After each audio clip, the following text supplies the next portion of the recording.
filthy casual. Oh, yeah!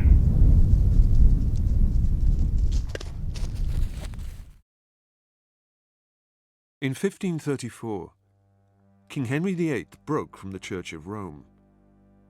Hereafter the established and only church was the Church of England. Breakaway Puritan groups worshipped in secret for fear of arrest and violent punishment.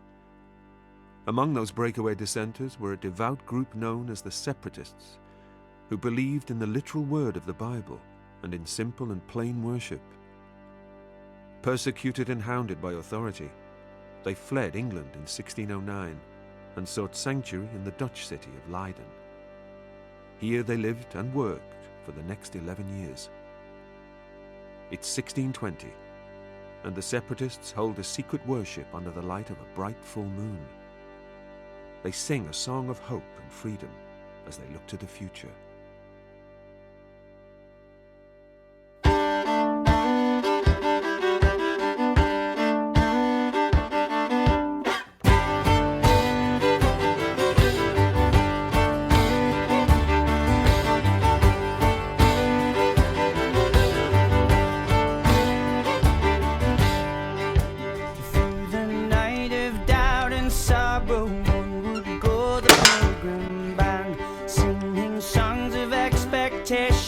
Marching to the promised land. One the object of our journey, one the faith which never tires, one the earnest looking forward, one the hope our God inspires.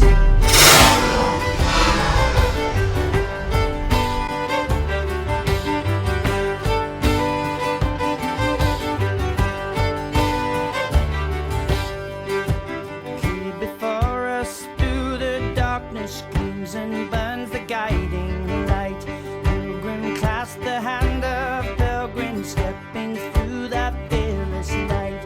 One the object of our journey, one the faith which never tires, one the earnest looking forward, one the hope our God inspires.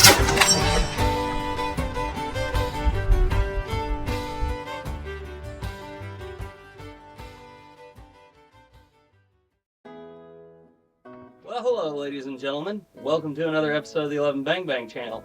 I'm your host, Ethan Woods, and we are doing episode 2, Guns of the Pilgrims, the Snaphaunce Musket. Now, for those of you who have followed our channel for a while, may be thinking that we were supposed to be doing some wheellocks this year, and while we do have wheellocks that are up and running and completely functioning, we've got some more kits coming in on the way, and we just decided that it would be better if we waited off on them for one more year so we could bring some more wheellocks into the picture. So, we are going to be doing the Snaphaunce. Now, some of you may be asking yourself, what in the world is a Snaphaunce? Or, hey, that just looks like a regular old flintlock. Well, there's quite a bit of difference, and we will delve into that, I promise you. But suffice to say, this is probably one of the most underrated firearms in American history, at least, if not world history. It is an excellent shooting gun. Most people don't even know about them. I actually built this one here, and yes, I will use the word built. I don't care if YouTube shuts down my channel, then God wills it. I built this one here from a rifle shop parts kit. And for those of you who don't know who the rifle shop is, they make parts kits for these original old muskets and pistols and wheellocks and snaphaunces and flint, all sorts of different locks. And what they do is they take original pieces from history and they take them apart and they cast copies of the original part, and then it is up to you, unless you somehow get a pre-built lock, to take every single one of those parts and make them serviceable. You have to file, you have to drill, you have to tap, you have to harden, you have to temper. You have to do a lot of that stuff, but I will tell you this, these do make excellent, excellent firing locks when done correctly. So, let's go ahead and get started. Maybe the first question we should be asking is, what in the world is a Snaphaunce? Well, to answer that question, we would have to go back in time a little bit, and for those of you who've watched the channel, you may be able to go back to episode 1 of Guns of the Pilgrims, whenever I break out this guy right here. Remember him? This is a 75 caliber Matchlock musket. And it's funny because if I was to compare the two of them right now, you would see a lot of similarities, especially in the buttstock. But the real difference in between this and the Snaphaunce is in the lock. You see, in order to make this weapon fire, and this was by and large the most popular weapon of the Pilgrims, is you would have to take and you would have to put a burning piece of what was called match cord. Now, it wasn't just standard rope. You actually had to soak it in potassium nitrate. You'd boil it in lye to get rid of the lignin and everything. And whenever it's done correctly, it makes it very good. It's almost like a very slow burning fuse. It burns about a foot an hour. And you would set that in there, and it can get wet, it can get rained on, and that fuse will stay, or that match will stay burning as long as you're not in like a deluge. But the problem is you are messing with a bit of fire in your hand while you are trying to load a piece. And back then, the loading techniques were not near as refined as they are today.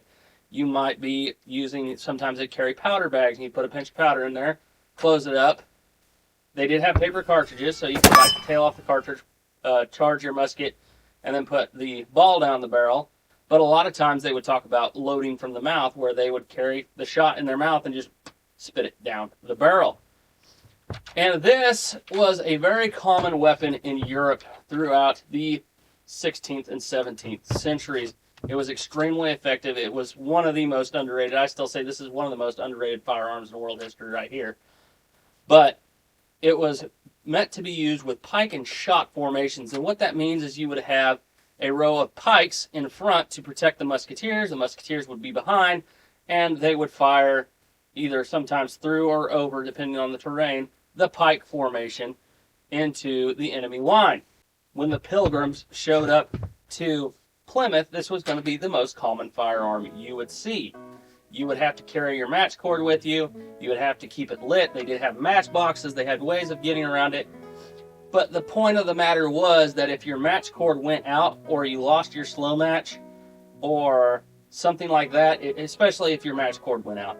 So a prime example of why the Matchlock was not exactly well suited for North American combat with native forces would be a eyewitness account of Captain Raleigh Gilbert in 1607 in Massachusetts, whenever his men came under attack by a local native there who decided that he was going to try to take over their shallop.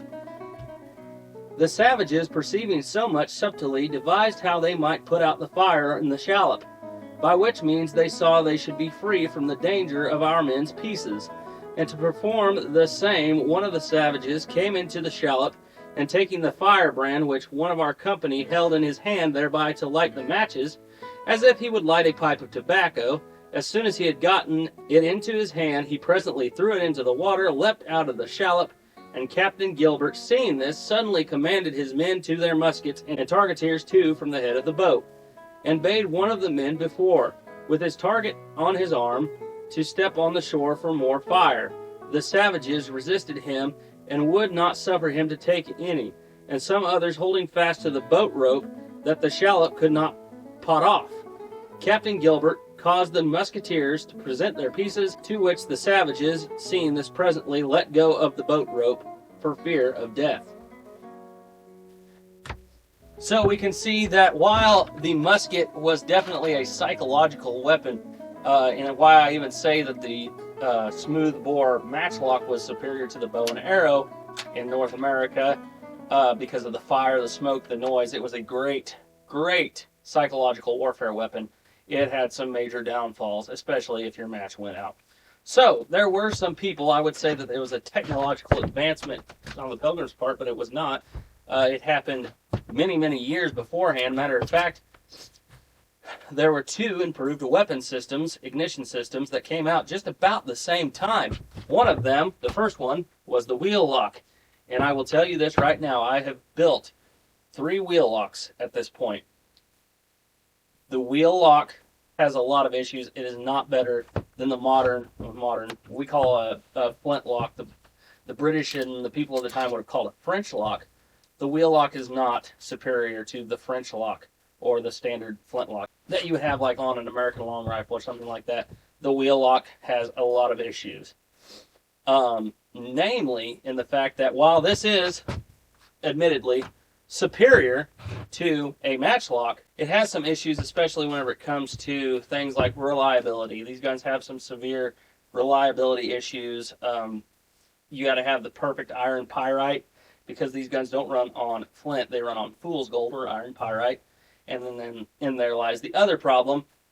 You got to have iron pyrite to actually shoot one of these things. Iron pyrite is not the most readily available resource, especially in North America. That's why people will freak out, especially considering that the rifle shop, who, like I said, makes these kits, they posted some videos on YouTube of them testing their locks, and they put flint in them. People lose their mind.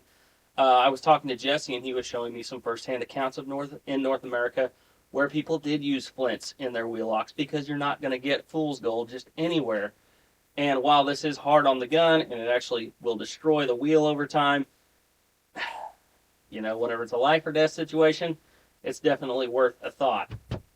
So, the wheellock came out first, sometime around the mid-16th century. Hot on the heels of the wheellock, though, was the gun that we're going to talk about today, the Snaphaunce. Now, where does the term Snaphaunce come from, and where does the gun come from in general?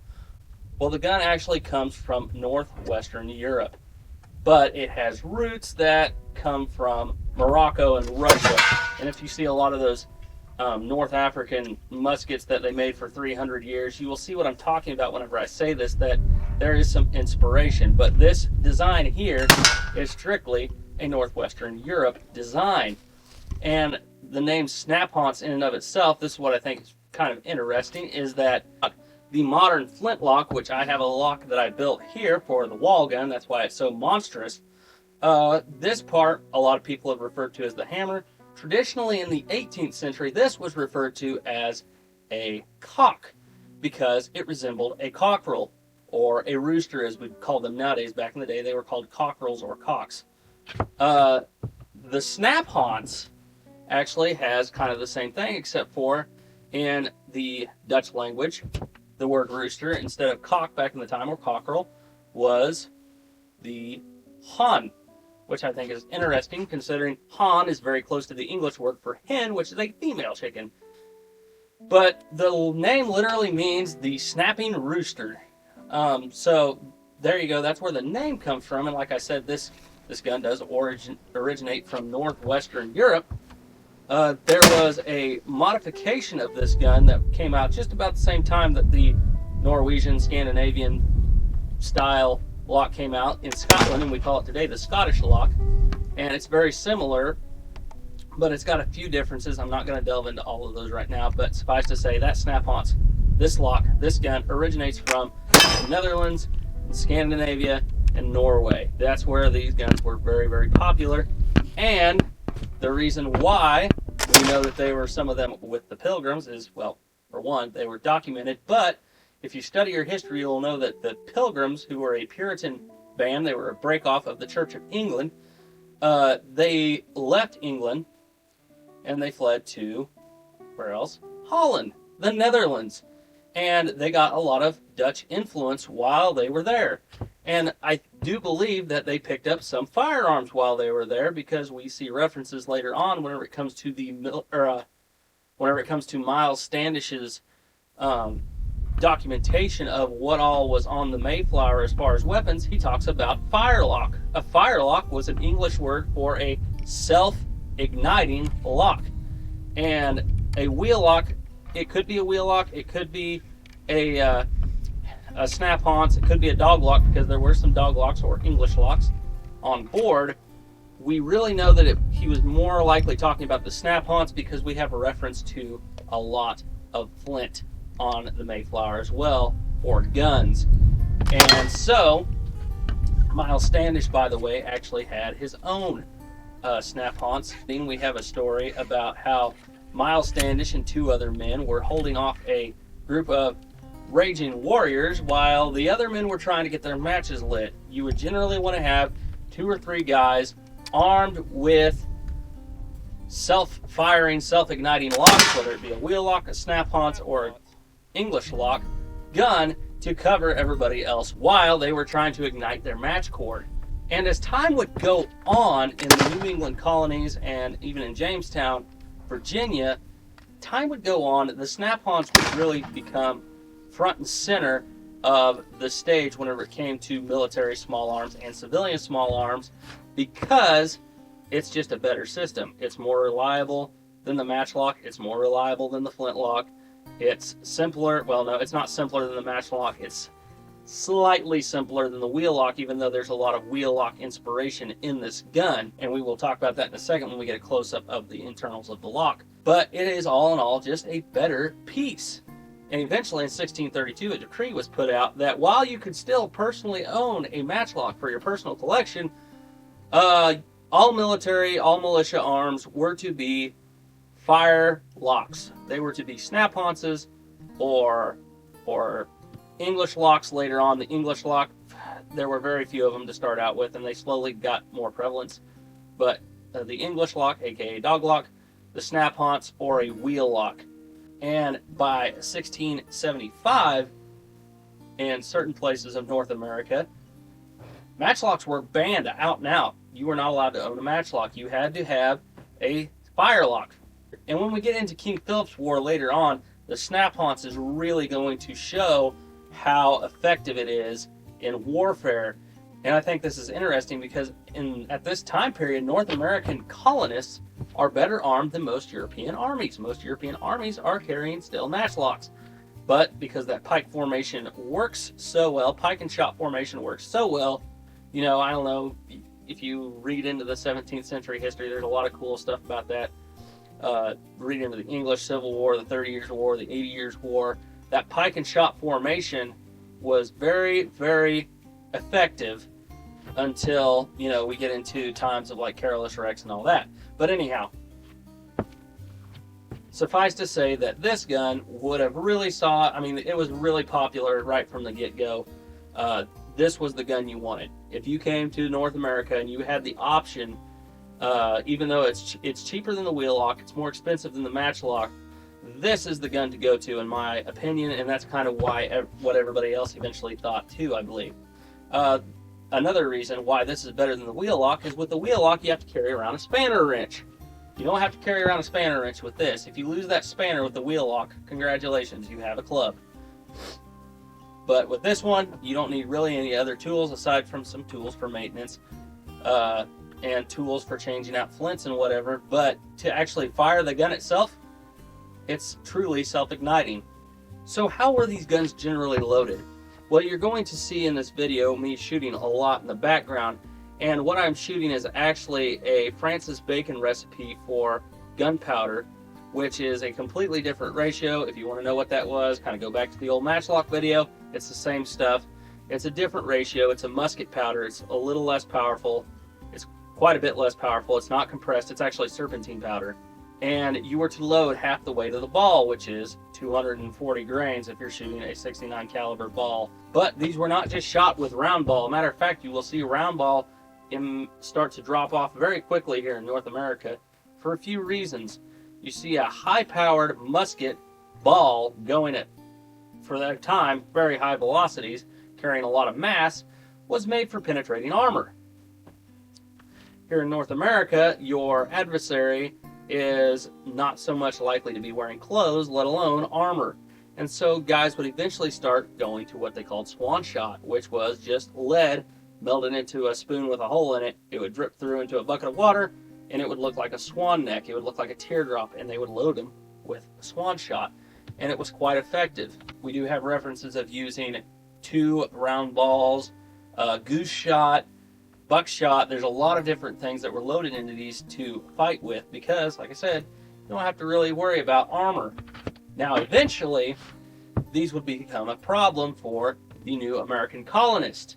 You see, when the English settlers showed up, they had not really hunted a whole lot in their life beforehand. It's kind of like nowadays with the hunting leases that you see everywhere. There was really nowhere to hunt in England unless you were a very wealthy landlord.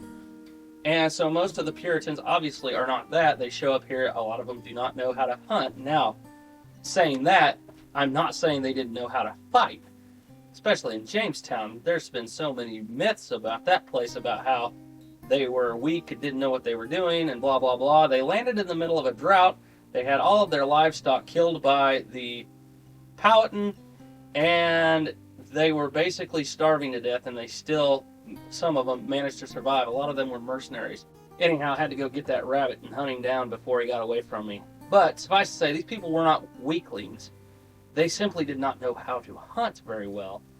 And when they show up to North America, they start to learn how to do it. And as time goes on, as some of them start to get wealthier, in certain places like Jamestown and what have you, they start to get wealthier, they start hiring other people to go do their hunting for them. And some of the people they would hire to do their hunting for them would be the local Indian tribes. And they were not very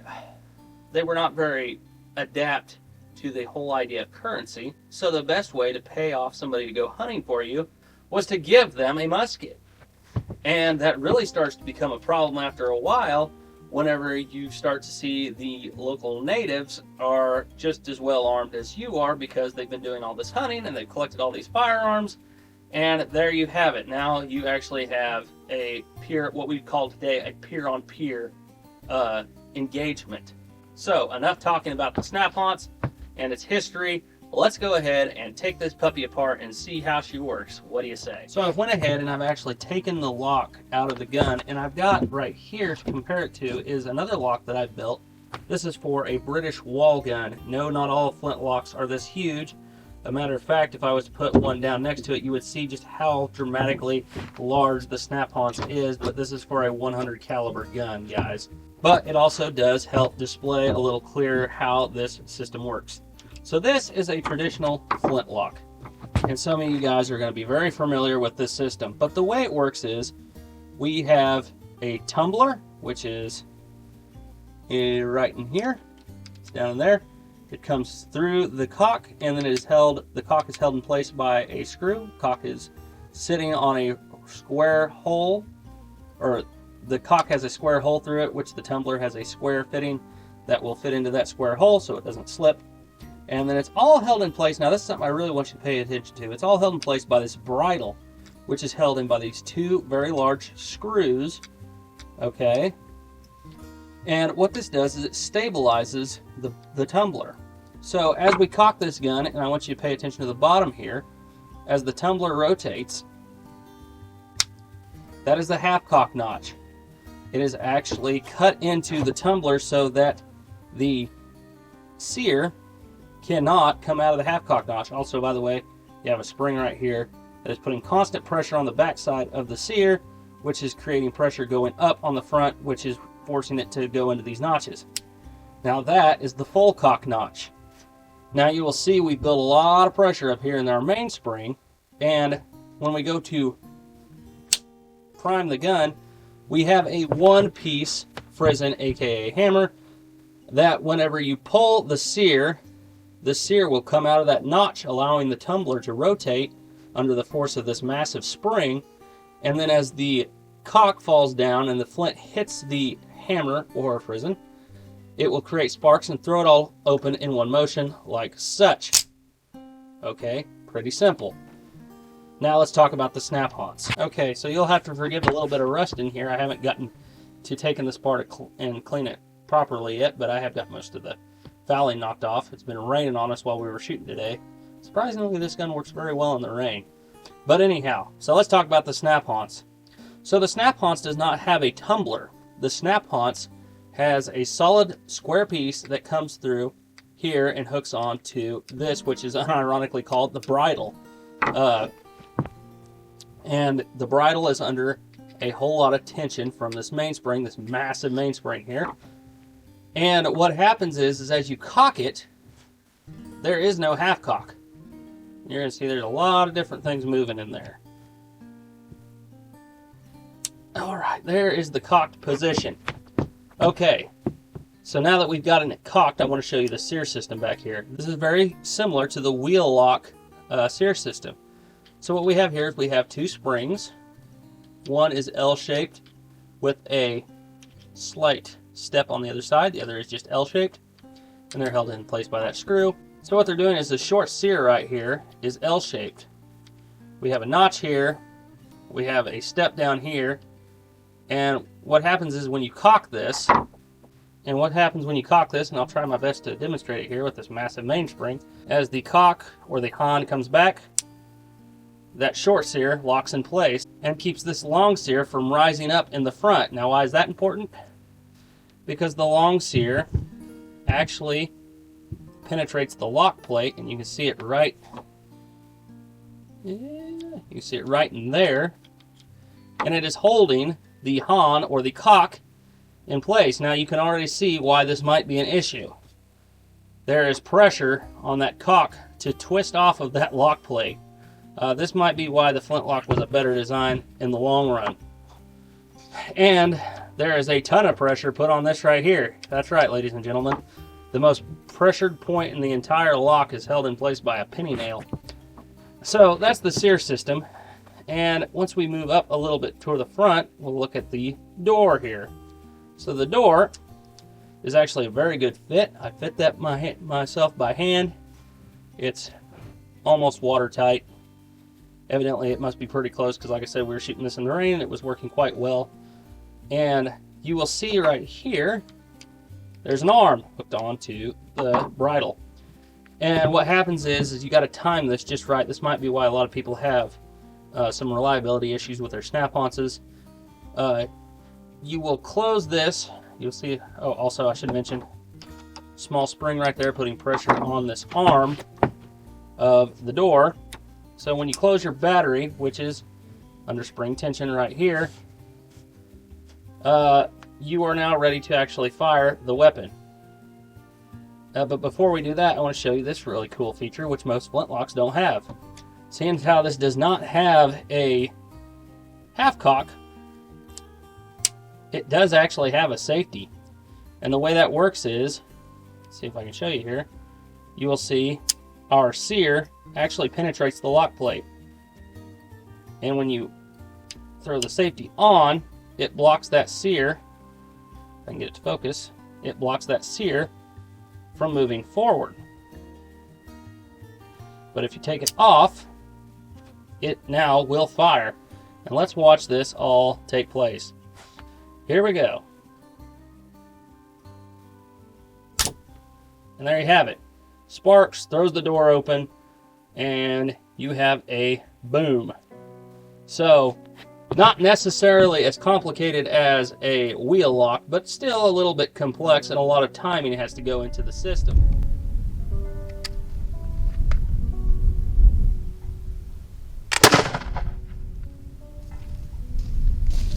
This is a game changer whenever it comes to 17th century small arms design. There's smoke coming out of that, ain't that pretty? Yeah, take a look at this bad boy. Oh yeah, 88 caliber. Fishtail butt. And I like how back in the day I did this historically accurate. The butt plate was a piece of metal that was simply nailed onto the butt stock. Well, folks, I hope you enjoyed today's episode of Guns of the Pilgrims, episode 2, the history of the Snaphaunce musket. I would like to give a few shout outs in this video today. Thank a few people for helping make this possible. That I would like to give a huge shout out to is Seth Lakeman. If you guys like 17th century history, you may want to go check him out. He sang that song you heard right in the intro of this video. Matter of fact, that song is from a whole album about the Pilgrims coming to North America. It's a very good album to listen to. He does some songs about the English Civil War. Very good music. Highly recommend. I'm a huge fan of his, and I am very grateful that whenever I reached out to him, he responded back and allowed me to use this music. So, I'm going to go ahead and go back out to the range and sign off the traditional way. As always, thank you for watching. Trust in God. How about you parry this, you filthy casual?